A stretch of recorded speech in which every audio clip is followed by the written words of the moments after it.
Las opiniones expresadas por parte de los invitados son de su exclusiva responsabilidad y no necesariamente reflejan el punto de vista de Isabel o del resto del equipo de Secreto a Voces. Bienvenidos y bienvenidas a un nuevo miércoles de Secreto a Voces. Ya tuve un ratito para platicar con mi invitado antes de arrancar todo este capítulo y hablábamos justo de lo poco que se sabe y de lo poco que se habla de este tema. Vamos a estar hablando de discapacidad de una forma muy general. Y estoy segura que en el momento en el que escuchaste esta palabra, pues en tu mente entra una imagen de una persona en silla de ruedas. Puede ser que tengas una idea de que esta persona no pueda pensar por sí misma al 100% o que dependa de otras personas al 100%, que lo único que necesita para tener una vida independiente es una rampa o un tema de un acceso a movilidad más fácil. Y tampoco se habla de este tema que no conocemos todo el paraguas y todo el mundo que hay detrás de las discapacidades.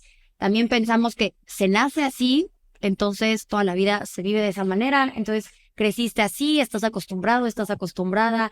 Hay todo un tabú que tampoco preguntamos muchas veces, ¿no? Estamos acostumbrados a que de repente alguien está con un bastón, una silla de ruedas o con cierto tipo de límite, por así decirlo, y es como, uy, no, qué pena, no voy a preguntar. Entonces, hoy vamos a abordar todo este tema, desde todas las facetas, aristas y todo lo que engloba el tema de la discapacidad en México y también el camino que nos falta recorrer para ser más incluyentes, no solo a nivel país, no solo a nivel gobierno, sino también a nivel persona. No podemos depender de que es que no hay rampas, pues que el gobierno las ponga, es que no los contratan, pues que las empresas mejoren, sino que también quiero que con este capítulo entendamos todos y todas que sí nosotros podemos hacer un día a día más incluyente y más sencillo para personas que tienen algún tipo de discapacidad, algún tipo de tema de movilidad, de intelecto, de lo que sea. Entonces, estoy con Alejandra Álvarez. Ella tiene una historia muy impresionante. Tuvo la confianza de mandarme su historial médico para que pudiera más o menos hacer la investigación para este capítulo. Y tengo muchas preguntas que no me quiero adelantar. Quiero que sea ella quien dé todo el acceso a este tema. Así que, Ale, bienvenida a Hola, Secreto a Isa. Voces. Muchas gracias por estar aquí. Para mí es algo muy importante, algo hermoso, la verdad, porque justo no se oyen tantas voces, aunque hay muchas de este tema, y para mí es un honor estar aquí, entonces, gracias. Sé, Ale, y estos capítulos son los que más me gusta hacer, que por un lado, tú vives este tema en carne propia, ¿no? Entonces, este capítulo va a ser, pues, básicamente un capítulo, un testimonio de una historia, pero que también está 100% involucrada a que esto cambie. Entonces, estoy lista para adentrar en todo tu testimonio, toda tu historia, pero también en todo tu conocimiento y expertise. Entonces, nuestra pregunta así de warm-up, de calentamiento para arrancar nosotros y la audiencia en el mismo canal. Cuéntame, ¿qué es lo que tú tienes? ¿Cuál es tu diagnóstico? De manera general, porque me quiero ir metiendo poco a poco cómo se fue dando. Perfecto. Mi diagnóstico eh, está compuesto por varios diagnósticos, que eso es lo que termina pasando con enfermedades crónicas degenerativas eh, complicadas, por así decirlo, es que no hay un diagnóstico que abarque todas las complejidades de lo que se ha desenvuelto en tu malestar. Entonces, podría decirlo que mis diagnósticos principales son enfermedad de Lyme crónica, porque hay 3 etapas, eh, enfermedad de Still del adulto, que es una enfermedad autoinflamatoria, adenomiosis, endometriosis, que son enfermedades igual inflamatorias, eh, y disautonomía, que se podría decir que es otro como síndrome más que enfermedad, en específico con intolerancia ortostática, términos médicos. Y bueno, y todo lo que viene, 10.001 matices que viene con estas palabras. Uh-huh. Quiero arrancar con la primera, con Lyme. Uh-huh. Tenemos más o menos una idea general de qué es el Lyme. Yo sé que es un tipo de garrapata que te pica y se desencadena un montón de cosas. Uh-huh. Quiero que me lleves de la mano con cómo fue tu diagnóstico. ¿Cómo empiezas tú con el Lyme? Eras una niña completamente sana, sin ningún problema de salud. De repente te pica esta garrapata y todo empieza a cambiar. ¿O cómo se fue dando? Ok, esta es una muy buena pregunta porque la respuesta ha sido a cachitos. O sea, justamente cuando tienes un diagnóstico y te dicen tienes Lyme, que en específico es cualquier tipo de virus o bacterias que se pasen por la mordedura de una garrapata. Como tal, es una bacteria, la principal se llama Borrelia burgdorferi, Y ahí yo tuve aparte 15 coinfecciones, es decir, 15 diferentes tipos de bacterias que entraron a mi cuerpo, ¿no? Ok. Yo no tuve nunca, normalmente, como de los principales símbolos que hay para saber si tienes Lyme o si te dio Lyme, es con un rash, un sarpullido en forma de círculo, bullseye, se llama en inglés, pero desgraciadamente solo le sale al 20% de las personas que le pica una garrapata con Lyme. Y solo es si te pica la garrapata, porque el Lyme se puede pasar de otras formas. Se puede pasar por vía sexual, se puede pasar por otro tipo de insectos, sobre todo cuando es un Lyme muy avanzado. Como si fuera cualquier otra enfermedad virulenta, se puede transmitir de otras formas. Entonces, yo, por mi edad, por mi historia y por como ciertos recuerdos, me picaron más de una garrapata por el tipo de bacterias que tenía en mi cuerpo. Y yo me di cuenta hasta que tenía 21 años. Un día vivía con mi hermana y no paré de vomitar, rarísimo. Y como que yo decía, bueno, ya termino de vomitar y me voy a dormir y saqué lo que tenía que sacar y ya estoy bien. Y mi hermana Andrea, que es más grande, me dijo, ¿sabes qué? Algo está mal, vamos al hospital. Y como de película de terror, yo entré al hospital y me empiezan a decir, oye, tienes los glóbulos blancos en 40,000, que eso indica como un cuadro de leucemia, no te podemos dejar salir. Y tienes la proteína C reactiva, que son otros como indicadores de inflamación sistémica, pues la traes en 10, que es altísima. Y así miles de todo lo que me sacaban salían alteraciones. Tantas que en vez de decir, esta niña tiene tal, no tenemos idea que es como capítulo de Doctor House, solo que pues al fin y al cabo esa serie es cuento, ¿no? O sea, los diagnósticos en general tardan 10 años, ¿no? Entonces me empiezan a hacer un montón de preguntas porque me dicen, ¿cómo no te habías dado cuenta que estabas tan mal? Porque esto no es de que el fin de semana te dio. O sea, esto es de años. Tienes meningitis. O sea, llevas viviendo con meningitis, que es como tienes inflamado el cerebro, literal. ¿Cuánto tiempo, no? Acabaste tu carrera. Yo en ese entonces iba en el segundo semestre de la carrera. Y siempre fui muy buen estudiante. Entonces, como que haber sido buen estudiante, que era lo que se esperaba para mi edad, eclipsaba todos los demás síntomas que ya en retrospectiva, con el diagnóstico, nos dimos cuenta que tenía, ¿no? O sea, a los 21 empiezas a vomitar, te sientes fatal, te vas al hospital, pero viendo un poquito en retrospectiva, llevabas muchos años sintiéndote mal. Muchos. O sea, yo le pregunto hoy en día a mi mamá, como, mamá, ¿tú cuándo te diste cuenta? Me dice, desde que tienes 15. Pero el sentirte mal, ¿qué era? ¿Defensas bajas o cómo lo El sentirme describías? mal, eso es justo un tema complicado porque ya en retrospectiva, viendo mi historia justamente con el diagnóstico de Still, que es una enfermedad genética, es congénita, es decir, yo nací con eso. Ok. Yo desde chiquita, por ejemplo, era la típica que siempre me enfermaba muchísimo de la garganta, pero me recuperaba. O sea, el tema con esto dice, sí me enfermaba mucho, pero también me recuperaba. Entonces, bueno, como cualquier otro niño que se enferma y se recupera, lo que pasa es que cuando naces en dolor, te acostumbras. Es muy difícil poderlo nombrar, porque el dolor es una experiencia que se describe como algo extraordinario, ¿no? Como algo que de repente sientes muy fuerte, que así está el dolor agudo, y dices, oye, algo anda mal, pero el dolor crónico es diferente. O sea, el dolor crónico... Es ordinario. Justo, es ordinario, entonces se empieza como a camuflajear con el entorno, se empieza a decir, bueno, Ale, no sé, le gusta más leer que jugar deportes, ¿no? De chiquita. O, no sé, el otro día me estaba acordando, digo, yo de chiquita me escondía en el baño cuando era el saludo a la bandera de México. Y yo decía, bueno, es una travesura. Hoy en día sé que es porque yo, parada bajo el sol, 2 horas me desmayaba, ¿no? Y como que solita, como que evitaba situaciones en donde ya sabía, no entendía, no las podía articular, pero que instintivamente pues empiezas a cuidar un poco sin saber, ¿no? Yo, los últimos años, como en mi adolescencia tardía, es decir, 16, 17, 18, yo me empecé a tratar de depresión desde muy chiquita, ¿no? Porque ya tenía estos síntomas que eran evidentemente consecuencia de Lyme, pero que pues el único diagnóstico que está a la mano es pues depresión, ¿no? O temas de hormonas, o tal o cual, puros síntomas, pero la raíz pues era, yo no sabía que era Lyme, yo no sabía que existía, ¿no? Entonces pues llego al hospital y pues me cambian toda esta percepción de mí, que es de ser una persona sana, que de repente tiene tropezones de salud, o que, bueno, de pensar que soy huevona, ¿no? Y que no me muevo tanto porque no soy tan energética como los demás, a decir, no, pues es que genéticamente, sistémicamente, tus tejidos, todo, es diferente y decirte, oye, esto que tú crees que es normal, no es normal. Tienes artritis, tienes meningitis, ese calorcito que te da, que tú crees que es un bochorno, bueno, es que te da fiebre diario y tú no te habías dado cuenta. Siento que el cuerpo es algo que es muy difícil de nombrar y más de chicos, nadie nos enseña. O sea, aprendes a madrazos, ¿no? Como qué se siente, cómo nombrarlo, qué sensaciones hay, qué emociones se cruzan. Y pues desde ahí, desde esa hospitalización, en resumen, he tenido en promedio 5 hospitalizaciones al año. ¿Al año?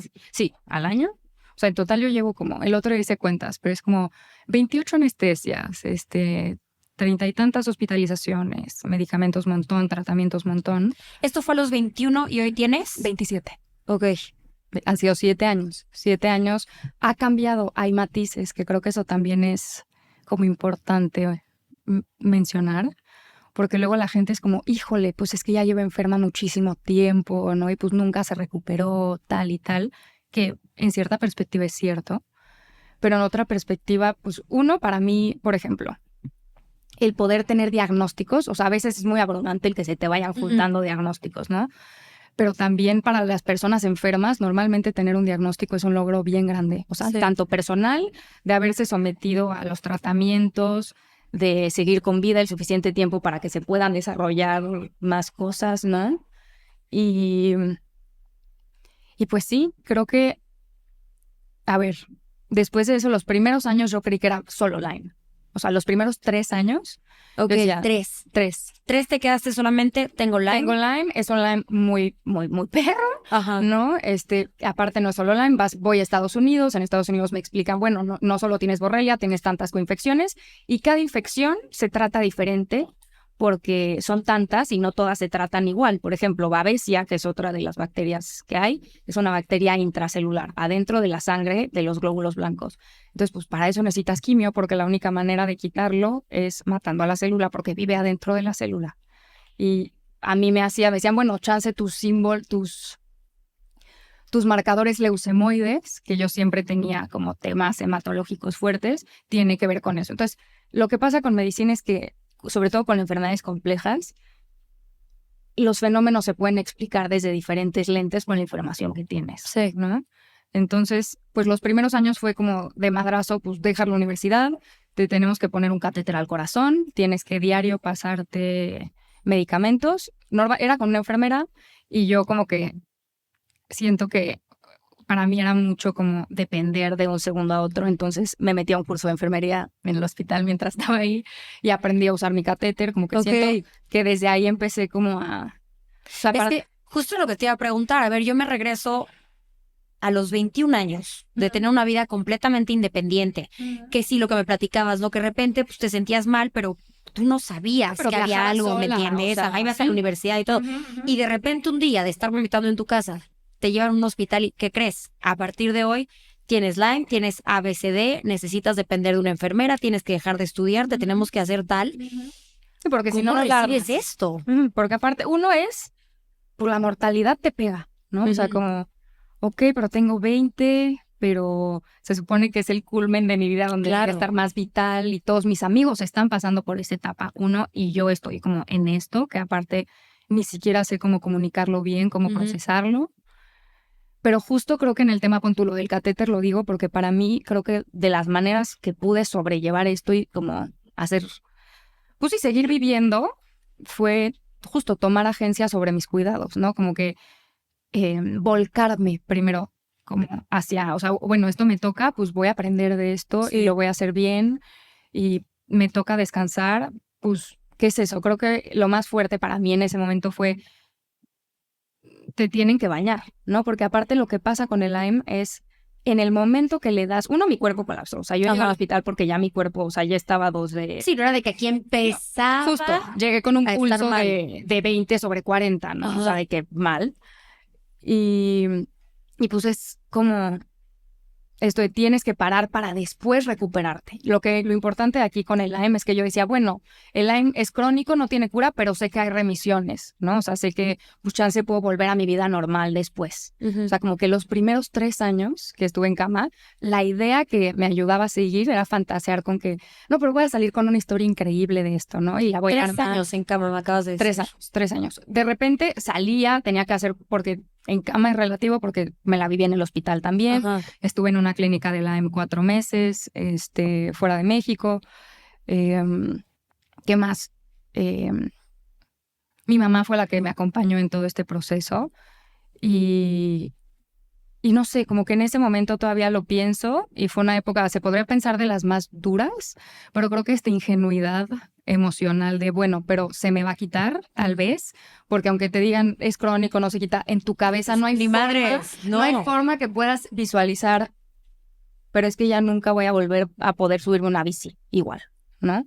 O nunca voy a poder salir a bailar con mis amigos en la noche igual. O sea, lo hago y ahorita intento hacerlo, pero ya a las 12 el cuerpo no da, ¿no? O sea, como este tema de que creo que es importante, ¿no? Porque luego me preguntaban, como, ¿qué le dirías a la Ale cuando apenas tenía su primer diagnóstico? No le diría nada, porque si supiera algo no lo hace, o sea, no la arma. Ha sido día con día, ¿no?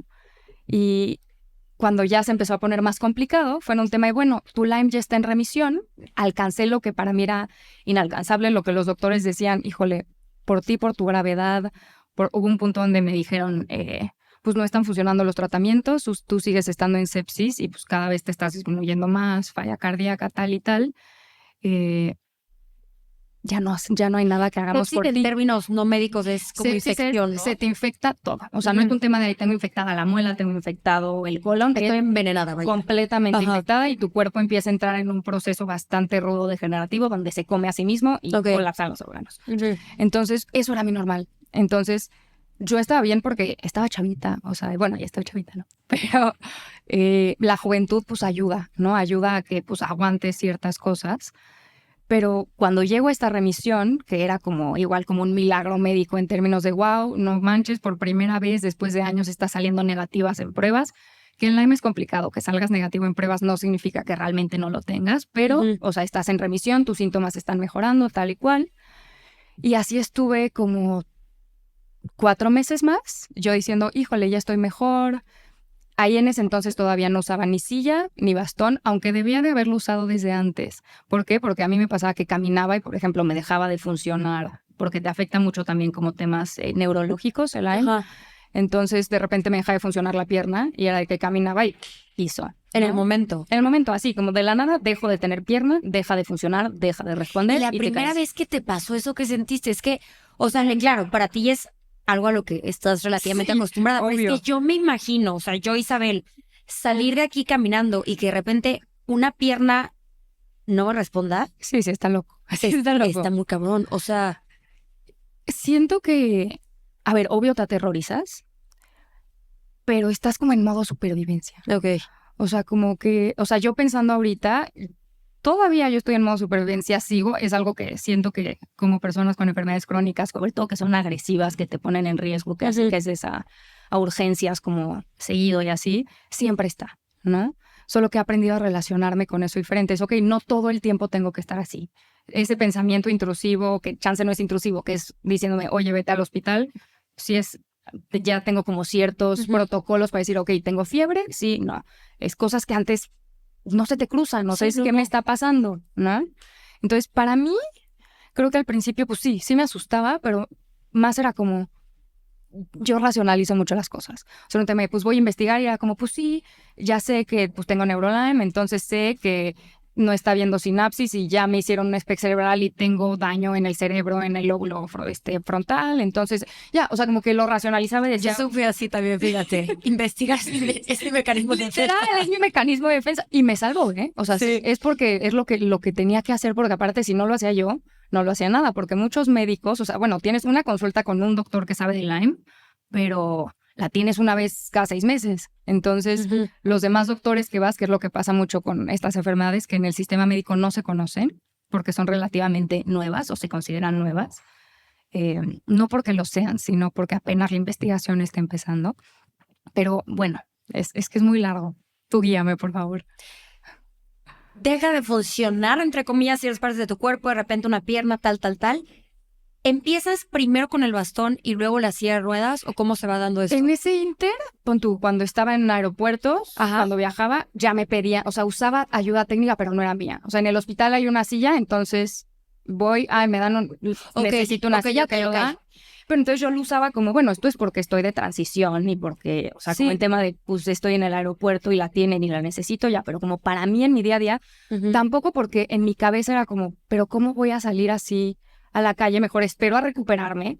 En mi cabeza no entendía, en mi cabeza no te dicen, bueno, van a ser toda tu vida. O yo decía, bueno, 6 meses, de todos modos estoy en cama, ¿para qué la necesito? ¿No?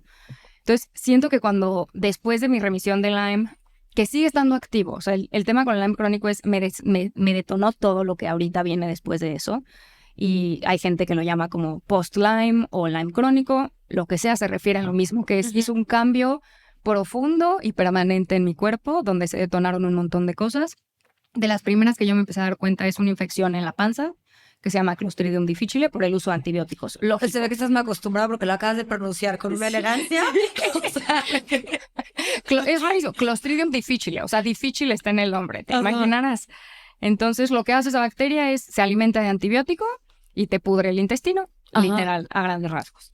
Entonces, la manera de tratarlo es con más antibióticos, solo que un antibiótico que sí lo ataque. Desde ahí, y la mayoría de la gente pues le sirve, pero como yo ya llevaba años de antibiótico literal y por la vena, pues yo ya no tenía microbiota. Para empezar, se te empiezan a juntar cosas, ¿no? Entonces me hice un trasplante de microbiota después de mucho tiempo, bla, bla, bla, bla, bla. Esas son largas historias. Pero sobre todo lo raro era por qué llego al hospital con una infección, y no cualquier infección, con sepsis, es decir, en este estado grave de salud, cada 2 meses. ¿Por qué cada 2 meses me tienen que meter a urgencias si no es porque tengo un quiste gigante y se me está torciendo el útero y aparte tengo sepsis por estafilococo, tifoidea, Clostridium, todo lo que hay en las coladeras de la Ciudad de México, aparte, que vaya que hay. es como algo de mi sistema inmune no está funcionando, no saben qué es porque en los estudios de, por ejemplo, enfermedades autoinmunes, las enfermedades inflamatorias son invisibles, no existen, no hay. Es un diagnóstico meramente clínico. Entonces, poder tener un doctor que se dedique, que lo entienda, luego no hay. Ya tengo a mis doctores que los quiero muchísimo, pero son eminencias que tienen más de 80 años y que se dedican completamente a esto y que se tardaron 6 años en poderme dar un diagnóstico certero después de una punción de médula del todo. ¿Por qué? Porque después de, pon tú, 1 año y medio o sea, ya como en el 2022 fue cuando ya, pues pesaba 40 kilos, es decir, pesaba 30 kilos menos de con lo que empecé. Incontinencia tanto urinaria como fecal, temas de convulsiones, un estado rarísimo que aparte, lo curioso de eso es que mientras pasaba yo por eso, yo estaba yendo a la universidad. O sea, yo justo a la mitad de esto, cuando me empecé a dar cuenta, lo sentía en el cuerpo. O sea, cuando ya veía mi examen como negativo de Lyme, decía, me encantaba porque todo era felicidades, wow. Y yo sí, padrísimo, por una parte de mí decía, ¿qué va a pasar? No, porque me siento mal. Sí. Nada más no lo quiero decir porque 1, no quiere ser una carga. 2, dices, ya me quedé loca. O sea, chance ya estoy bien y en mi cabeza es como, no, ya te acostumbras a estar mal. ¿Te llegaste a sentir loca y hipocondriaca, que te lo inventabas? Toda mi infancia, yo creo. Porque yo de chiquita, por ejemplo, les decía, o creciendo, les decía a mis papás, a mis amigos, les decía, me duelen los huesos, ¿no? Me decían, ay, sí, sigues creciendo a los 18, ¿no? Y era como, no, neta, sí me duele, nada más que pues, yo funcionaba normal. Entonces nadie va a creer, o sea, te van a decir, pues bueno, son dolores de crecimiento de chiquita, es decir, tienes artritis reumatoide, pues nadie se le va a ocurrir nunca. Claro. Y muchas veces con el Lyme había doctores que me decían, no existe y la tenemos que meter a un pabellón psiquiátrico ahorita, ¿no? Y luego yo, pero si no existe, ¿por qué entro al hospital con cuadros leucemoides, todo? O sea, es como una contradicción. Creo que lo que pasa con los doctores luego es que prefieren gaslightarte a decirte que no saben algo. Sí.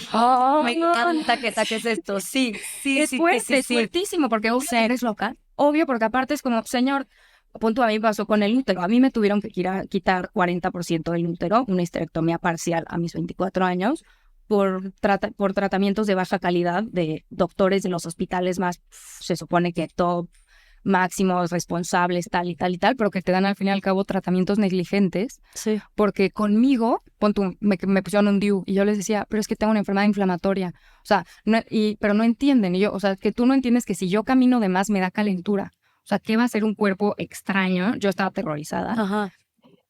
Pero todos mis doctores, hasta las eminencias, dijeron, no, pues dale, póntelo, ¿no? Porque tampoco nunca han tenido un caso como el mío, que termina pasando, que es prueba y error, pero tú eres el conejillo de Indias, y es, aparte tienes un umbral del dolor altísimo, que aguantas todo porque te acostumbras, entonces llegas al hospital y te dicen, tienes encarnado el DIU, y aparte tienes adenomiosis, empeoró todo tu caso, endometriosis también te tenemos que cortar parte del colon, todo, y es como... Se los dije. O sea, creo que lo que es terrorífico y de la parte médica que pasa inevitablemente cuando eres un enfermo crónico es que tú empiezas a conocer tu cuerpo sin argumentos. Es decir, yo no tenía marcadores biométricos de que tenía tal o cual, pero yo les decía, tengo Clostridium. O sea, yo ya hasta hoy en día te puedo decir, ya sé cómo se siente la tifoidea y sé cómo se siente el estafilococo y sé cómo se siente una calentura y una meningitis. Entonces te lo puedo distinguir porque lo he experimentado en carne propia y he estado consciente. ¿Qué es eso? O sea, solo porque sea paciente no significa que es como que soy materia muerta y no estoy experimentando y no hay conocimiento en la experiencia de enfermar, ¿no? Total. Entonces, siento que eso es un gran tema con los doctores, que puedes hablarlo. Luego nos da terror, pero ya cuando tienes una relación, que tienes que formar relaciones importantes con tus doctores, sí es para decirle, oye, compa, esto no lo entiendo, explícamelo. Sí. Esto, ¿pero por qué? Ok, ¿no me quieres tratar esto? Está bien, nada más me puedes hacer un papelito que yo te pedí que me hicieras este estudio o tal, y tú lo rechazaste, por si lo necesito para el seguro, por si lo necesito, o conocerás un especialista al que me pueda referir, porque hay especialistas de todo, no tendrían por qué saber todo, ¿no?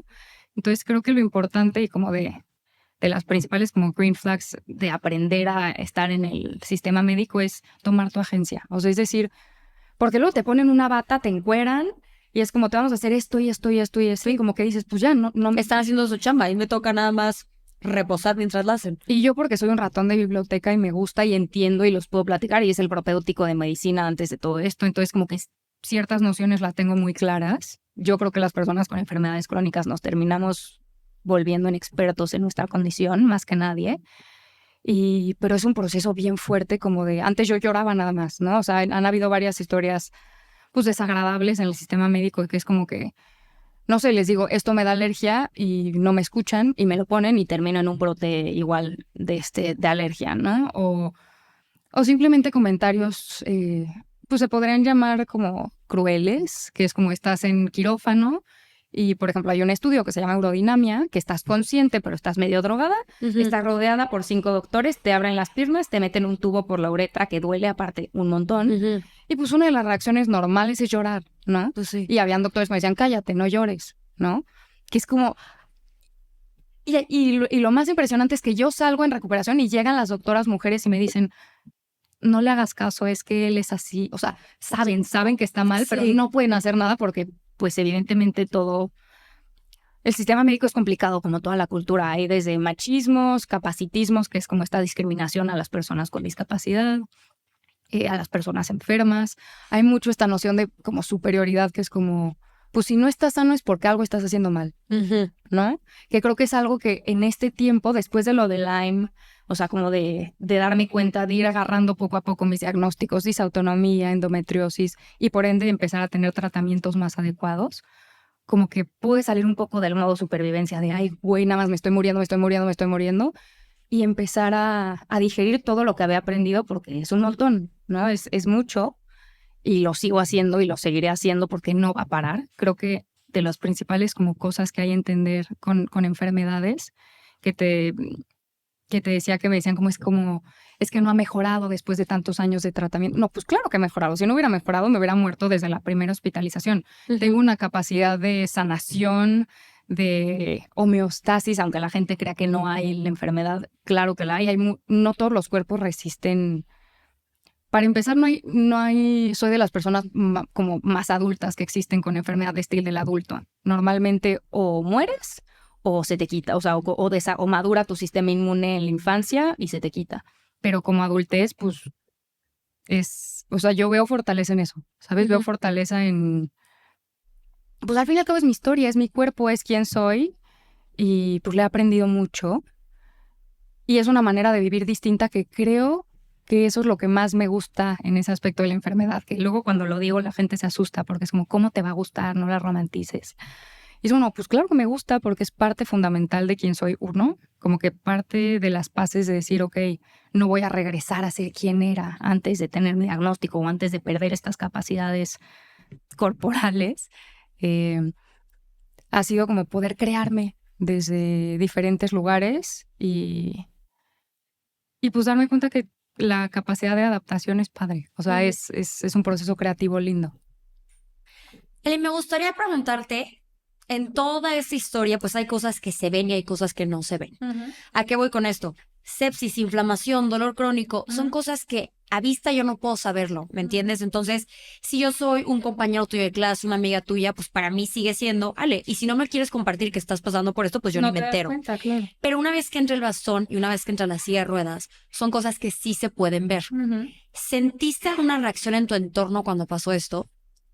Completamente, y hasta hoy en día. O sea, yo sé que si voy a un lugar con silla me van a tratar diferente a si voy con bastón o a si voy con andadera o a si voy sin nada. Cuéntame cómo cambia el trato, por ejemplo. Ok.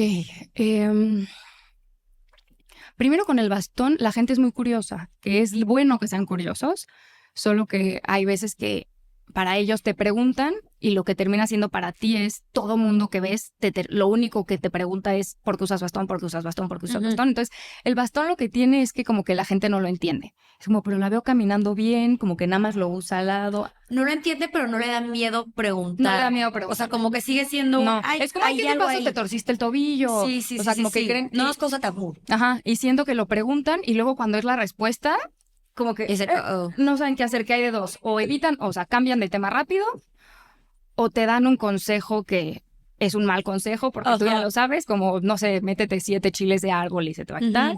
O consejos inútiles, o sea, inútiles, ¿no? Sí. Con buena intención. La mayoría es con muy buena intención, pero en general, pues te das cuenta que no entienden nada, ¿no? Entonces, ¿no has intentado caminar más? ¿No has intentado meterte una tina de hielos, manifestar? Justo. Y por ejemplo, la tina, exacto. La tina de hielos es súper peligrosa para enfermedades autoinmunes. Yo lo hice en su momento. No para todas, pero ¿qué pasa? Para mí, un estrés de ese nivel, que aunque lo esté, no es lo mismo, mi cuerpo no lo aguanta. Lo que pasa con las enfermedades es que justo tú me ves muy bien así, pero porque yo ya tengo una rutina perfecta. Claro. Que me permite poder presentarme así un poco, ¿no? Pero si se mueve algo en mi rutina, sea mis amigas me dicen, ay, ¿quieres ir por un café?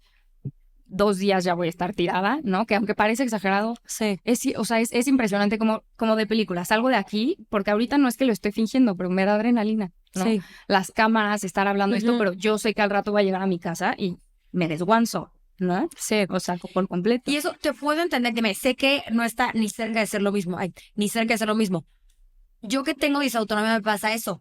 Estoy feliz, emoción buena o mala me va a tumbar. Claro. Es mi cumpleaños y uy, qué emoción, no sé Claro. qué. Al día siguiente estoy muerta una semana. Totalmente.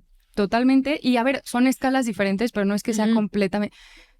Justo es lo que le decía a mi hermana, que cuando más comprendida me siento en mi condición, no es cuando intento explicarla, porque aunque yo diga 10,000 palabras, chance un doctor me lo puede entender, pero el tema, como el tema volitivo, el tema personal, el tema vivido, no se entiende hasta que alguien, por ejemplo, me pasa muy, muy, muy seguido que amigos se enferman, les da COVID, o sea, enfermedades agudas, ¿no?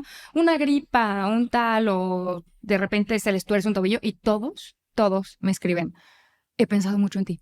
¿Por qué es esto? O sea, porque entonces dicen, cabrón, imagínate tener esa gripa, es decir, así te sientes toda tu vida. Y va a ir cambiando. Va a haber un momento donde dices, ok, no puedo estar todo el día en mi casa tirándome y dando vueltas. Aunque hay veces que sí, el dolor es tan incapacitante que poder parar es un privilegio. Yo lo pude hacer simultáneamente con tener buenos tratamientos. Pero pues aprendes a hacerlo así. Es algo incomunicable en palabras. O sea, es algo que lo tienes que sentir. El dolor se siente. Y es decir, imagínate toda tu vida tener un dolor así que está... Y la mayoría del tiempo te acostumbras. Y una vez a la semana dices... estoy hasta la madre, ¿no? O sea, ya no puedo, está agotante, tienes que tener un buen sistema de apoyo, tienes que dejarte desbordar. Yo lloro mucho, es como respuesta fisiológica también. Y pues ha sido aprender a vivir eso, justo como aprender a... Pues yo era una mujer que tenía sueños de, híjole, me voy a ir a estudiar la maestría sola, afuera y tal, y trabajar. ¿Cómo? Es como, de repente y estás intentando sacar la carrera ahorita, ¿no? 7 años después, y es un logro gigantesco y me encanta y escojo mi vida y la he escogido, pero pues son cambios que te llegan instantáneos, ¿no? Ahora, ya me contaste del bastón. Quiero pasar a la silla de ruedas. Cuando tú vas a la silla de ruedas en un lugar, y quiero abordar muchos temas aquí. Uno, ¿qué tan fácil o complicado es moverte en silla de ruedas en cuanto a accesibilidad? ¿Hay rampas, no hay rampas? ¿Qué falta, qué no falta? Y dos, aquí cómo cambia la reacción de la gente. Ok. Primero empecé a usar una silla de ruedas no automática, es decir, que mi mamá o mi pareja o alguien me tenía que llevar. Ok. La empecé a usar porque fue un momento donde quiero ir a la universidad. Yo lo tomo en línea porque pude hacer esa adecuación en la universidad, pero hay veces que tengo que ir a fisioterapia o sobre todo llegó un momento que dije, ya estoy harta, necesito empezar a hacer otras cosas o voy a enloquecer, ahora sí de verdad, porque ya ha sido demasiado tiempo, ¿no? O sea, yo ya llevaba 3 años en cama, luego 2 años COVID, muchísimo. Entonces, pues, ¿para qué gasto mi energía estando parada? ¿Quién me dice que tengo que estar parada? O sea, fue como quitarme esa creencia de, es que la manera correcta de cocinar, la manera correcta de pasear en la calle, la manera correcta es de pie. Uno, no lo aguantaba. O sea, lo que terminaba pasando es que quería salir con mi familia a un parque y me desmayaba o colapsaba o no puedo o terminaba llorando. Siempre dije que espantoso, no quiero que sea así.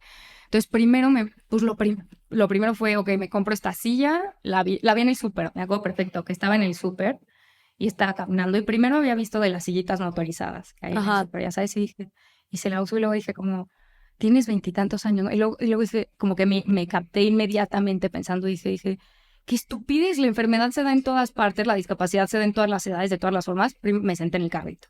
No, luego me senté en el carrito y pasé por la parte de farmacia y vi una silla y dije, ¿sabes qué? Me la voy a quitar ahorita.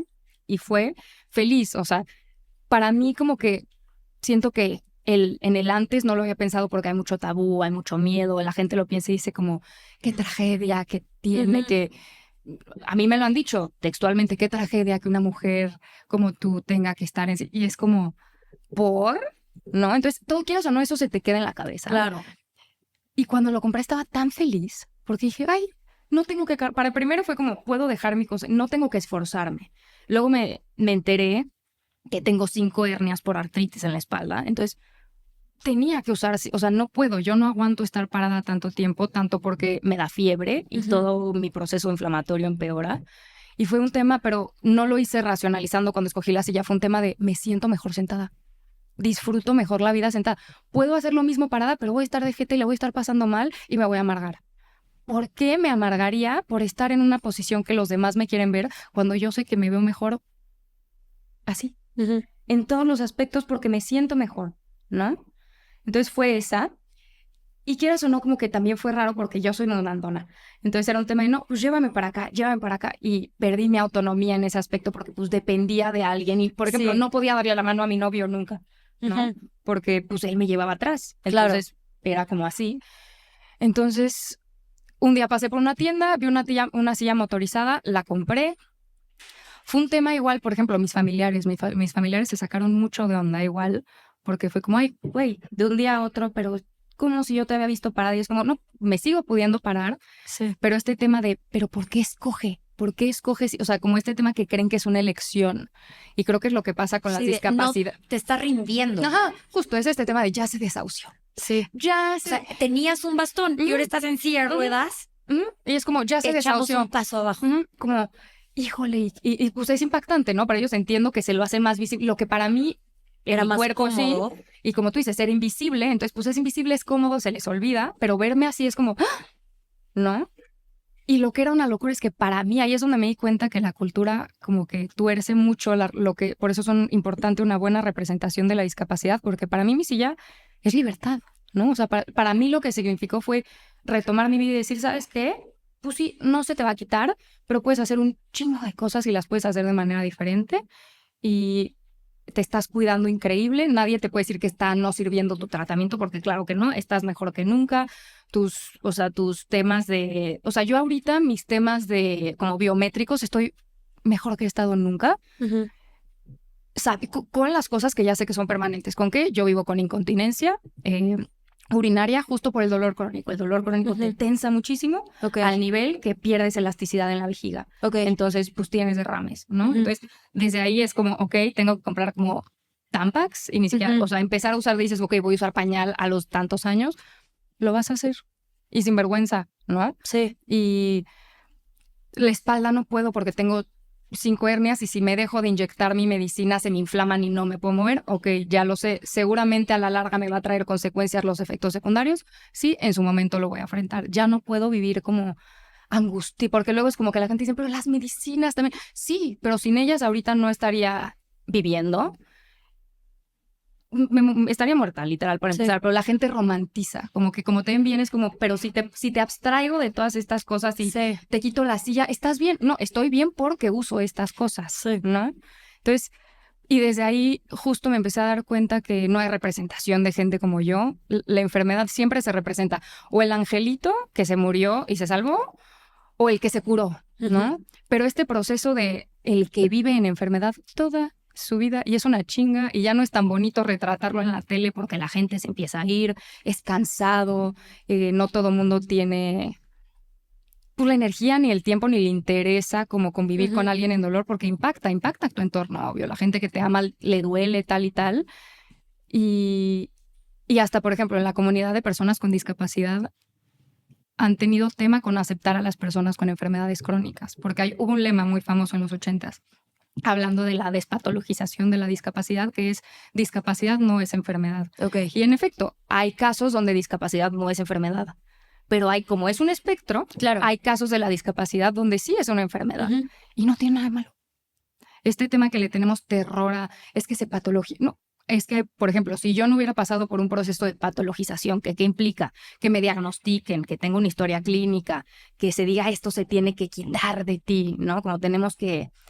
Es un lenguaje, lo que es la patologización es un lenguaje muy específico. Hablar de tu cuerpo en síntomas, empezar a decir vamos a atacar ciertas partes de tu cuerpo, como muy bélico el lenguaje, que tiene una función médica, pero a la larga como que la gente no le gusta. O sea, dicen como, pero no queremos, o sea, nadie quiere decir, ay, estoy enferma. ¿No? Nadie, no, como que it's not cool, ¿no? Y poco a poco lo que ha terminado, siento que en lo que estamos en el movimiento con discapacidad, es a perderle el miedo a la enfermedad y a perderle el miedo a que la discapacidad no solo sea una manera distinta, porque luego con tú hay este porno inspiracional que es como, pues con discapacidad puedes hacer maratones. Me encanta que saques ese tema. Sí, puedes hacer todo. Necesitas ser una heroína. Sí, justo, tengo que ser extraordinaria.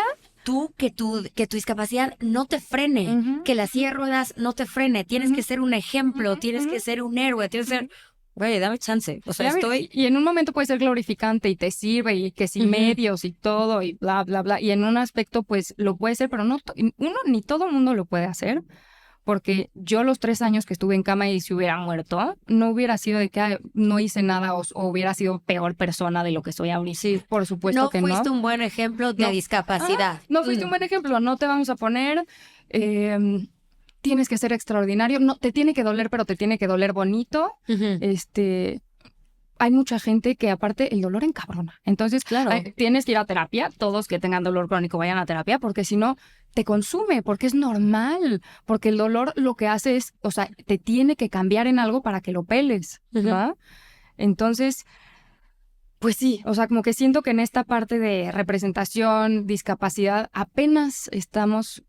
Para mí fue muy importante conocer a personas con discapacidad y apenas estamos formando como más grupos en específico en la comunidad de personas con enfermedades crónicas, que todas son distintas, porque aunque tengan el mismo diagnóstico así exacto que tú, va a ser distinto porque cada cuerpo es distinto. Nada más están como en un rango de ciertas características iguales, pero todo es particular.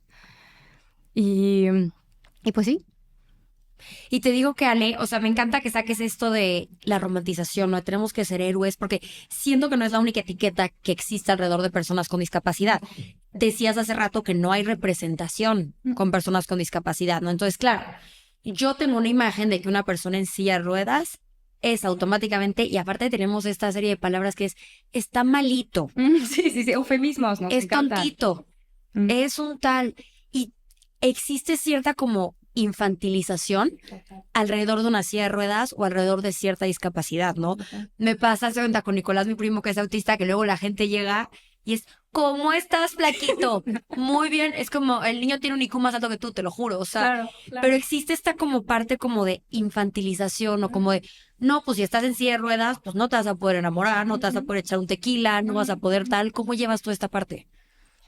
A ver, ha sido pesado porque aparte a mí me pasó en una etapa donde justo empiezas a madurar y a ser adulto. Entonces todo ese proceso de no infantilizarse como que o sea, como de coming of age, me tocó en mi adolescencia, pero al fin y al cabo estás en prepa, sigues siendo un escuincle. Sí, ¿no? Según tú eres muy mayor. Ajá. O sea, sigues viviendo con tus papás, sigues teniendo todo esto. Entonces, por ejemplo, para mí ha sido fuerte en el tema de que yo dependo, o sea, lo que pasa con la discapacidad y con la enfermedad es que sacan a relucir ciertas cosas que no nos gustan ver. Por ejemplo, la interdependencia. Es decir, yo dependo económicamente de mi papá. Ok, imposible, porque ¿cómo voy a estar yo trabajando mientras yo estoy en tratamientos y aparte tengo un seguro médico, tengo ese gran privilegio, pero dependo igual de mi mamá, mucho tiempo dependí, te digo, hasta de que me lavara, hasta de que me bañara, ¿no? Entonces, siento que, te digo, al principio era un momento de, bueno, es una etapa y se me va a quitar y después voy a ser un adulto completo, ¿no? Cuando ya pueda vivir sola, caminar sola, viajar por el mundo, no depender de nadie nunca. Y creo que actualmente lo sigo viviendo porque, por ejemplo, aparte soy la más chica de mi familia, entonces siempre va a haber este nivel donde voy a ser alito, chiquita, ¿no? Que sé que viene de un lugar luego muy amoroso, que creo que es como que no saben dar cuidado, como ven que sí hay fragilidad en mi cuerpo, siento que no la saben digerir y se traslapa a fragilidad en mi persona en general, ¿no? O sea, como que mi moralidad es frágil. O sea, si yo digo esto me gusta pero es que ella no sabe lo que le hace bien porque si no estaría bien, ¿no? O sea, inconsciente. Todos estos son cosas inconscientes, ¿no? O, punto, me pasa mucho con la metáfora de justo de guerrera, que es muy normal y porque sí es una guerra, pero al fin y al cabo hacer una vida en las trincheras es difícil, ¿no? O sea, como que es una metáfora a la larga difícil de habitar un poco. Está mucho el tema de la muerte, de que estoy muerta en vida, o cuánta gente no escuchas que dice, yo si me enfermo me mato. Y yo lo he escuchado un montón de veces, ¿no? Sin que ellos sepan que yo estoy enferma, sin que nada, pero es así, pues es un impulso natural, porque es cierto, no todo el mundo tiene la fortuna, la fuerza y la experiencia de vida de poder hacer una vida en la enfermedad, ¿no? Sin romantizarlo. También hablando de que los índices de suicidio en enfermedades crónicas son bien altos. El dolor, es muy cierto, la eutanasia, etcétera, que son temas que se tienen que hablar, incómodos, aterrorizantes, pero es muy cierto. En México hay mucho también el tema como del mal de ojo, como todo el tema de vibras. Neta, el pensamiento mágico es de lo principal que va a haber. O está el mega científico, pero a un nivel de la ciencia lo va a curar todo, entonces como no te pueden arreglar, o espérate 5 años, ya va a haber una cura y se te va a quitar, o los que son, te tengo que alinear el chakra, que pasas por todo eso, hay un momento donde dices, bueno, pues voy a intentar todo. No, mira, pues ya, no pierdo nada, venga, pero pues el discurso detrás de eso es nefasto, porque es o eres pecador, o es un mal manejo personal, o de emociones. Lo causaste tú con tus emociones. O te lo causó tu abuelita y es un pecado familiar que te tocó, o sea, hay de todo. Sí. Que al fin y al cabo todo el mundo narra lo que es la enfermedad para el enfermo menos el enfermo. No se le da el tiempo y el espacio de decir, no sé, dame tiempo de averiguar qué es lo que es esta experiencia para mí. Y creo que con las personas es lo principal que me ha tocado, como que nos incomoda tanto el malestar y el decir, híjole, me siento de la chingada, que como que quieren dotar de sentido tu experiencia, ¿no? Es una gran lección, ¿no? Hay veces que guardar silencio, ¿no? Y hacer espacio para que la misma persona que lo está viviendo pueda como gestionarlo, ¿no? Y tú también, porque es una experiencia compartida, al fin y al cabo, lo que significa para ti el que alguien cercano a ti esté en una situación así, etcétera. Ale, me gustaría preguntarte sobre ciertos aspectos de tu vida, porque claro, sé que hay muchas cosas que sí o sí cambian. Ya sabes, hace rato me decías, yo tengo una rutina que tengo que cumplir sí o sí, tal y tal. Cuando tiene que existir una rutina tan estructurada, pues evidentemente hay relaciones o ámbitos en tu vida que van a tener que cambiar. Me gustaría meterme en tu vida romántica, por ejemplo. ¿Cómo funciona eso? parte de mi vida romántica importante es que a mí, Elías, mi novio, me conoció estando enferma. Me conoció, aparte, en un momento como bastante difícil. Fue por Zoom, por la universidad, literal, y luego nos conocimos en presencial y nos volvimos novios bien rápido. Pero sí es difícil, obvio es difícil. Uno, porque sientes muchísima culpa. Porque es, puta, sí, las primeras 5 noches que nos quedamos a ver Netflix, está lindo, pero luego dices, güey, pero pues él no sale a bailar tampoco. O sea, todas las limitaciones que empiezo a tener yo en mi cabeza, dices, las tiene él, ¿no? Y empiezas, se las estoy pegando, o este tema como de, puta, pues sí es un paquetote, ¿no? O sea, porque todos le dicen, ¿no? Cuando pasaba muchísimo en la boda de mi hermana que le decían, eres un ángel. Ay, y él volteaba y les decía, no soy un ángel, no se preocupen, ¿no? O sea, de que como que siento que es este tema de que solo un ángel podría estar con alguien en una situación así. Y porque está cuidando a la que está malita. Justo. A la pobrecita. Ajá, a la lisiada, ya sabes. Exacto. Como la lisiada, maldita lisiada. Literal. Y siento que es porque no es que no haya representación de la enfermedad, yo creo que hay mucha, pero hay representación bastante cliché y que no es cierto, que es una idea. O sea, la vida de las personas con enfermedad es un poco más compleja de lo que se ve en las películas, como cualquier otra vida, ¿no? Entonces, por ejemplo, con Elías lo principal es, uno, siento que él tiene una gran capacidad de empatía muy, muy, muy, muy, muy impresionante siento que desde que la primera vez que le platiqué del tema, fue de las primeras personas que dije, ay, salí satisfecha con esta conversación. O sea, no fue una conversación incómoda, no fue una conversación como de, me cago este cabrón, nada. Y siento que eso lo hemos fomentado en la relación, mucho pensando como, ok, él piensa en mis necesidades, porque aparte no solo es mi pareja, vivo con él y es mi principal como cuidador. Si alguien me tiene que subir la silla, bajar la silla, llevar al hospital, cualquier cosa que necesite cargar, no cargar, lo hace él. Y ha sido un tema de que yo, y entonces el acuerdo es, yo también me hago responsable de ti, porque pues yo también puedo hacerme responsable y cuidar a otra persona que no sea yo. Claro. De manera distinta, pero algo que él siempre dice es como, le dicen gracias por cuidarla, y él dice como, ella me cuida a mí también, ¿no? Como cualquier relación, solo que nuestros cuidados se ven diferentes. Y luego, pon tú en el tema sexual, que es un tema de, justo con endometriosis y con adenomiosis, tengo dolor pélvico cañón, estoy tan apretada a nivel pélvico que mi vejiga no se expande y tengo fugas. Entonces, es un tema de, voy a terapia pélvica, es la única manera con la que he podido como recuperar mi vida sexual. Porque si no el dolor es insoportable y es fuerte, ¿no? Porque entonces dices, híjole, y también lo estoy privando de esto, ¿no? Sí, que dices hasta, voy a fingir que no me duele para que esto no se... ¿Lo has hecho, por ejemplo? Yo no me había dado cuenta que fingía que no me dolía hasta que fui la primera vez a fisioterapia de pelvis y me dijo, mamita, ¿cómo no te duele? Estás desgarrada, ¿no? Y es lo mismo, no te das cuenta que tienes dolor hasta que te dicen, ok, esto que sientes es dolor, y que te empiezas a sentir un poco mejor y dices, ay, sí me dolía, ¿no?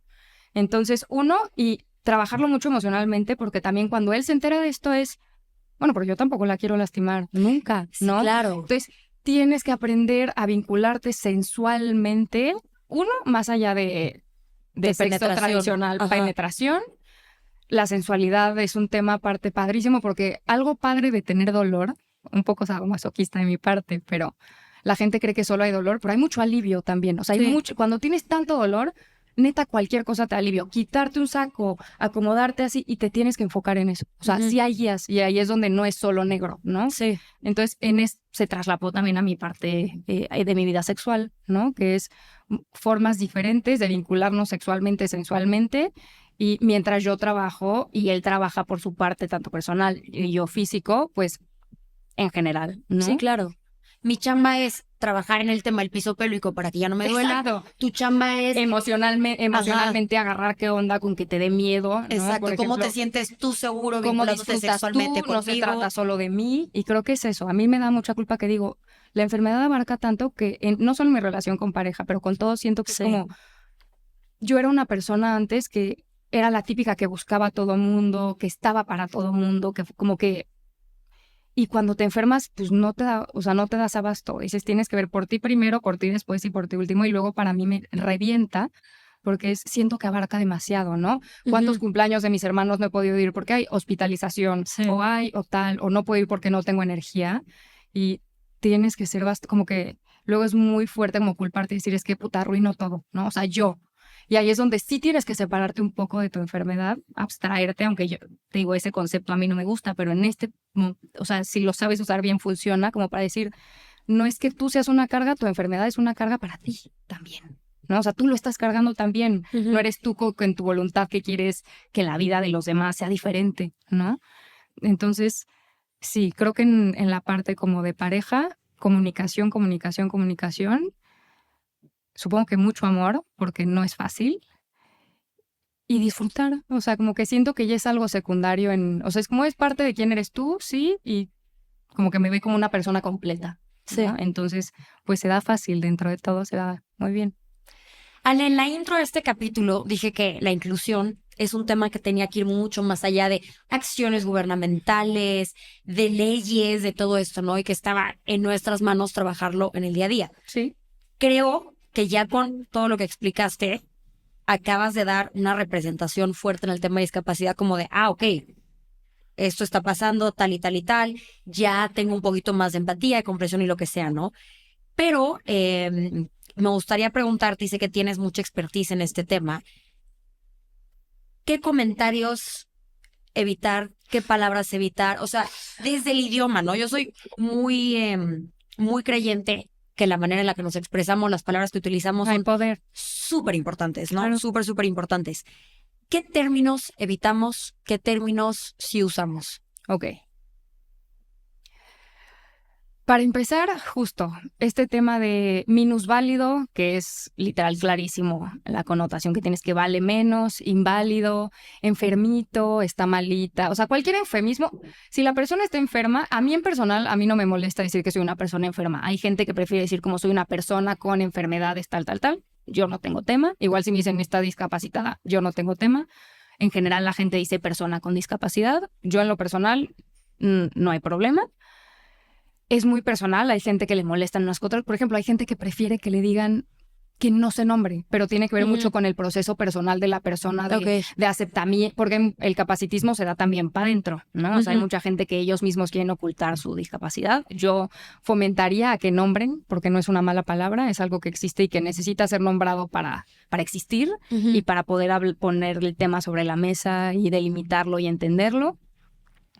Este tema de... Por ejemplo, justo llevarlo por los bordes, o sea, como no quererlo o la curiosidad. Hay veces que si realmente es por curiosidad, a veces me ahorraría las preguntas. No significa que no las puedas contestar, pero primero intenta conocer a su persona y poco a poco ir conociendo, porque luego lo único que quieren saber de ti es por curiosidad, tu historia de origen, ¿no? Porque entiendo, somos curiosos, es normal, pero... También, y si preguntas, que estés dispuesto a escuchar la respuesta, porque luego hay gente que pregunta y ya que le sacan todo, ¿no? Y tengo bueno, voy al baño. Sí, ajá, y no es porque se incomodan, porque dicen, híjole, está cabrón, ¿qué digo? Entonces, como que siento que nada más ser un poco más conscientes con eso, intentar ver a la persona, no es que sea más allá de su discapacidad, pero pues toda la complejidad que hay en la discapacidad, que es como decir mujer o hombre, es como un género, ¿no? O sea, es distinto y variado. Por ejemplo, algo que yo me he dado cuenta mucho cuando la gente usa enfermo mucho, la palabra enfermo como insulto, que entiendo porque tiene una carga que es de indeseable. O sea, estar enfermo significa ser, así, por libros de filosofía y medicina, es ser desvalorizado e indeseable, ¿no? Entonces, no significa como invisibilizar eso, es una realidad de la enfermedad que es indeseable para mí de mi enfermedad, pues que me la paso. O sea, siempre va a haber una parte en mí que fantasea, que es como... La gente no le duele tanto todo el tiempo, ¿no? Entonces siempre va a haber una parte de mí que pues no le gusta el dolor, ¿no? Porque esa es la definición del dolor. Pero a pesar de eso siento que como poder narrarlo y decirlo en las propias palabras, que a eso voy, que es si quieres hablar con alguien como acerca de su discapacidad, escucha más que hablar. O sea, como que escucha si hay algo que te tienes que preguntar, si igual te lo puedes ahorrar, ahórratelo. No hagan suposiciones tipo como, ay, felicidades que te puedes parar. O punto, a mí me pasó muchísimo que es como estoy en mi silla y de repente me harto de estar sentada y me paro y nunca hay el que dice, Lázaro, míralo. No, dices, puta. Ya, mira, está cagado, pero luego es como, o sea, es esto, pues es que es como, es que les quiebras la cabeza. ¿Es eso? O pon tu doctores que a mí me decían, yo en terapia intensiva, literal, no, intermedia. Me decían, no, pero te ves muy bien, estás muy bonita. O sea, este tipo de comentarios que son intuitivos, que obviamente se nota que no se piensan ni 5 minutos antes de abrir la boca. Sí. Intentar, pero tampoco forzarlo. O sea, tampoco es, les voy a dar un número de reglas específicas y así es, porque no me gusta esa visión tampoco. Sobre todo si es como tu persona cercana, o sea, si es alguien que dices, híjole, me está tocando ver que está pasando por un proceso difícil, que está complicado, nada más decir, sé que está cabrón, sé que seguramente no sabes muchas cosas, quiero que sepas que si un día me quieres decir algo, un 20 que te haya caído, aquí ando, ¿no? Y también como saber que no es una elección, o sea, que las personas están haciendo lo mejor que pueden, porque sobre todo con enfermedades, o sea, por ejemplo, me pasa que dicen, bueno, pero sí puedes caminar un poquito más, o sea, como que creen que romper los límites de la persona con enfermedades es como, ay, pero es un logro, ¿no? O sea, pudiste, es como si es un logro, pero realmente no es un logro. O sea, es este tema de un profundo trabajo de aceptación de que pueden haber personas que son diferentes. Por ejemplo, a mí me pasaba que decía, quiero hacer un hike. Estúpida, ¿eh? O sea, antes de usar mi silla y todo, yo decía, pues hoy me siento bien, voy a ir con mis amigos a los Dínamos y voy a... ¿Qué terminaba pasando? Una tragedia de película para todos, que es la tenemos que cargar de regreso. Y ahí es como, ahí fue como de las primeras veces que me cayó el 20 que dije, ok, no es un tema de mentalidad. No es un tema de que aunque yo quiera... Sí, le echo ganas y manifiesto al universo. Mi cuerpo sabe lo que quiere y lo tengo que respetar. Y si no, se lo va a hacer saber. Y pues hacer paces con eso y pues con todas las posibilidades que vienes. Ok, nunca vas a poder correr un maratón, que es como uno de los goals de todos los que tienen 20 por lo visto. Entonces, está bien. ¿Qué puedes hacer? Un maratón o un podcast. Yo elegí el número 2. Exacto. 1000 veces. O por ejemplo, con el tema de endometriosis. No sé si voy a poder tener hijos. Y más allá de endometriosis, yo no sé si mi cuerpo aguantará un embarazo. Claro. Los doctores me dicen, es que el proceso inflamatorio que es gestar... No, seguro te mueres. O sea, no, o no sabemos. Entonces es demasiado aterrorizante para que pase. Entonces, ¿y eso lo tienes hablado con tu pareja, por ejemplo? A él le tocó la primera vez porque él tiene la buena costumbre de acompañarme a mis consultas médicas justo por eso, justo como para que yo no tenga que explicarlo otra vez y 2, porque se involucra, porque le interesa, ¿no? Y se puede dar el tiempo y lo que sea. Y la primera vez que me dijeron, te tenemos que quitar 40% del útero y el mejor tratamiento para ti sería quitártelo completo, fue con él. Y yo tenía 24. Y pues es un luto mutuo. Y para mí fue aterrorizante porque aparte para mí fue voy a cortar, no quiero tener novio, no como, porque si mi pareja, y si me quiero casar con alguien, y aparte es una creencia creo que de la experiencia de tener un cuerpo, una vulva y de ser mujer en este aspecto con vulva, es como gestar, ¿no? O sea, mi tarea y la tarea de mis ancestros por toda la historia ha sido gestar. Y pues no. Entonces, si no puedes, o hasta, no sé, 10,001 reels que ves en redes sociales que es como, las personas atractivas son las que tienen símbolos de fertilidad, caderas anchas, ¿no? Sí. Entonces tú empiezas a decir, ok, entonces tampoco soy atractiva porque ni siquiera puedo, o sea, esto no lo puedo hacer. Y con Elías siempre le hemos hablado porque aparte sí queremos tener hijos. Entonces es como, o adoptar, o rentar un vientre, o no, o sí, o sea, como que hablarlo con él desde el segundo uno, porque siento que si me lo hubiera aguantado, o sea, imposible. A ver, y hay gente que es, o sea, yo tengo la fortuna de que es una persona fenomenal y que me ama, y que nos reímos porque luego le digo que pues cuando te casas te preguntan en la salud y en la enfermedad y es de las pruebas más cabronas que hay. Y pues a nosotros nos tocó empezar con eso, ¿no? Entonces, pues no por presumir, pero sí tengo un amor bien bonito que sin ese amor yo no hubiera aguantado los últimos años. Porque pierdes esperanza bien fácil, porque dices, ya, o sea, estoy cansado y se vale, porque estoy cansado gran parte del tiempo. O sea, creo que el cansancio, más que el dolor también, el dolor cansa. Es bien difícil porque dices, híjole, sí quiero vivir, pero está cabrón. Sí. Y es poder estar con alguien que puede atravesar y amarte en esas emociones tan densas, porque son densas, son emociones muy pesadas que no a todo el mundo le gusta convivir y se vale, pero yo tengo la fortuna de que, pues, él siempre me dice, es que siento que las personas que no les gusta tienen el paladar reducido en las emociones de la vida, ¿no? Entonces, pues nos damos chance de disfrutar todo lo difícil, lo no difícil y hacerlo juntos y no saber juntos también. Ale, la última pregunta que me gustaría hacerte es en el tema de ayudar. ¿no? Imagínate que yo quiero ser una extraordinaria persona y encargarme de que tú estés bien. ¿Qué incomoda, qué no incomoda? Sé que esto no es de que tú tengas la respuesta a todas las personas, Pero vaya. en mi personal y en general que he visto. Exacto, o sea, ¿qué línea podemos marcar, si es que se puede, entre te estoy ayudando, estoy siendo empática, quiero comprenderte y estoy aquí para ti, a te estoy tratando como idiota? Claro.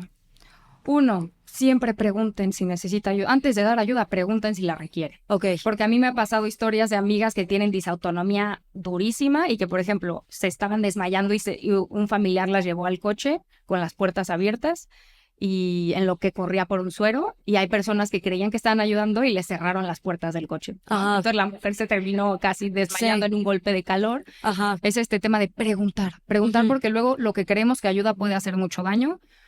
No tocar ayuda técnica, o sea, no jugar con el bastón, ni con andar. Si quieres, si estás en confianza, yo les digo a mis amigos, juega con esto, pero porque yo se los digo. Sí. Pero es como si tocaran mi cuerpo. Para mí, esta ayuda técnica es parte de mí. Lo que me gusta, punto de la silla motorizada, es que nadie me puede llevar si yo no quiero. O sea, hay un segurito donde si me quieren empujar, porque es raro, es como si de repente alguien llegara y te cargara, ¿no? Y te mueve. Entonces, eso, ayuda que sí sirve. Preguntar cómo vas. ¿Cómo va? Y cuando tú tengas la energía y disposición de escuchar, y si quieres, preguntar, oye, ¿cómo te has sentido? Más allá de bien y de mal, ¿hay algo que te angustia? ¿Hay algo que no te angustia? Eso ayuda un montón. Hablar de otras cosas también, o sea, de otros proyectos que tenga la persona. Preguntar, por ejemplo, lo que hiciste tú antes de venir, oye, para venir aquí, ¿hay escalón o no hay escalón? Que eso es algo que hacen mis amigos, que se los agradezco muchísimo, que dicen, oye, ya checamos este restaurante y si es accesible o no es accesible, hay tema, ¿cómo te podemos ayudar? Ese tipo de como planeación. O, por ejemplo, Elías o mis amigos ya saben, cuando vas conviviendo con alguien que vive en dolor, te das cuenta cuando va cambiando su dolor. Ajá. De repente me dice, ¿sabes qué? Llega y te puedo poner un cojín abajo de las piernas porque te veo como que estás en dolor. Sí. O sea, cositas así que es como, oye, hoy te puedo ayudar a lavar los platos porque si voy a tu casa. O sea, ese tipo de ayuda que genuinamente no es la ayuda que tú crees que necesita. Es al prestarle atención a la persona, sin hablar, simplemente prestar atención, tener ahora sí que un poquito de conexión con lo que está pasando, preguntar, y si no preguntar abiertamente, oye, ¿necesitas ayuda con algo en la escuela, con tal o tal o tal? O sea, eso se agradece, y preguntar si alguien necesita ayuda nunca es algo malo, porque luego entiendo que emocionalmente puede ser algo difícil para las personas con discapacidad, porque dices, estoy harta que todo el mundo crea que necesito ayuda.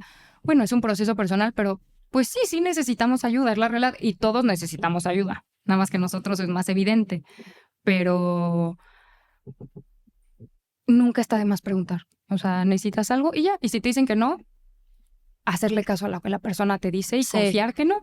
Y si la persona se quiere, como que a veces yo hago esfuerzo y hago 10,000 maromas para hacer algo, es porque lo quería hacer. Deja que lo haga. Sí, ajá. No, pero sí te ayudo porque es que no.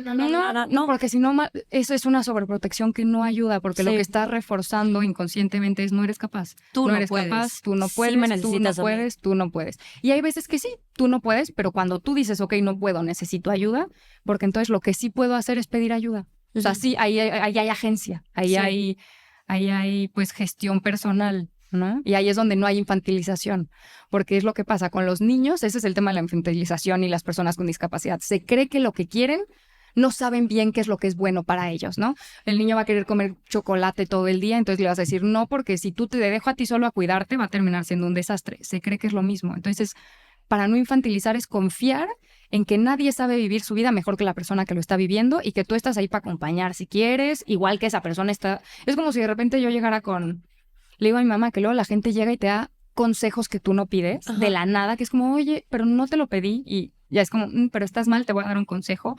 O a mí me han cubierto con reliquias religiosas, no, literal, de que el milagro y la pati.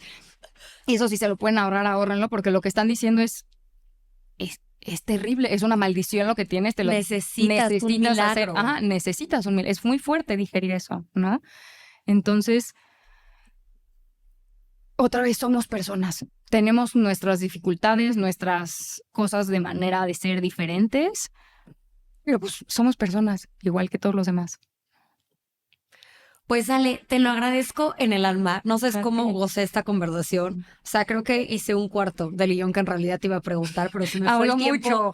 mucho. No, pero qué delicia. O sea, de verdad, te lo agradezco muchísimo. Lo disfruté. Aprendí yo también muchas cosas.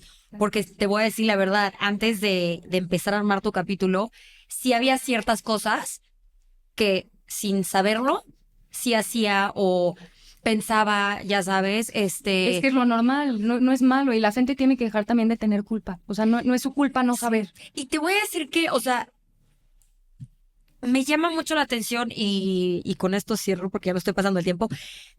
Hace rato que hablábamos de ese tema de representación y todo eso, ¿no? Yo la imagen de personas en silla de ruedas que tenía era una persona con una discapacidad intelectual, por así decirlo, ¿no? Un parálisis cerebral o de repente un adulto que tuvo un accidente, pero no sé, un cuate de 50 años en una silla de ruedas, tal.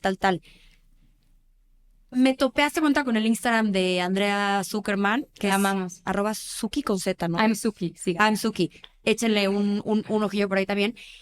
Y como que de repente dije, espérate, o sea, esta vieja padrota, ¿me entiendes? Como que me Totalmente. faltaba esa representación. Luego me topé con tu cuenta también, no sé qué. Y si quieras o no, a mí sí me hizo como que un chip de reconstrucción de, oye, hay que cambiar esta idea que tenemos de silla de ruedas es igual a, uy, no piensan por ellos mismos, no pueden decidir, infantilización, guerreros, héroes. Todo esto es como, güey, solamente estar en una silla de ruedas. Es lo único que cambia, ¿sabes? Y a ver, y aunque puedan cambiar cosas, y hay casos donde pueden haber justo Claro. discapacidades intelectuales, igual no son como que planas. Claro. ¿no? Lo que pasa con Andrea, con Suki, es que creo que igual para mí Andrea ha sido como parte fundamental también como de mi proceso de identidad en términos de, pues no es algo vergonzoso, se ve cabrón, ¿no? O sea, pues es porque sigue siendo tú. O sea, si tú eres una persona cabrona, lo vas a hacer en silla o no en silla y no te pierdes, no te difuminas con el fondo, que es lo que termina pasando. Es como al fin y al cabo pensamos en la persona con discapacidad como, por tú, a mí me pasa mucho que cuando voy en silla luego le hablan a mi novio o a mi mamá en vez de hablarme a mí, que es como, Ya. no, ahí es donde pierdes agencia. Y las mujeres con discapacidad que son muy vocales, que dicen cosas incómodas, que dicen, oigan, no, eso no está bien, o eso no me gusta, o justo que son abiertas con lo que desean y con lo que no desean, saca de onda, ¿no? Pero en el buen sentido, creo yo, que romper un poco de paradigmas que teníamos en la cabeza o que no nos cruzaban ni siquiera. Pues gracias, Ale, A ti, nuevamente. No sé si quieras dejar tus redes sociales porque sé que tienes información bastante valiosa también en tu cuenta. Gracias. Pues bueno, en Instagram soy @ale.o.jandra, aleojandra. Y en TikTok también soy ale.o.jandra, que son como mis redes sociales principales. Y espérense porque voy a publicar mi tesis, que justo es como de este tema en específico. Me la y mandas por para que ahí, la suba. por ahí van a estar. Gracias. Gracias, Ale. Gracias a todas y todos los que nos están escuchando y nos vemos el siguiente miércoles en Secreto a Voces. Este es un espacio en donde los secretos se convierten en palabras y quiero que tú seas parte del diálogo. Así que te invito a buscarnos en Instagram como @secretoavoces.mx para que nos compartas también tu opinión o punto de vista.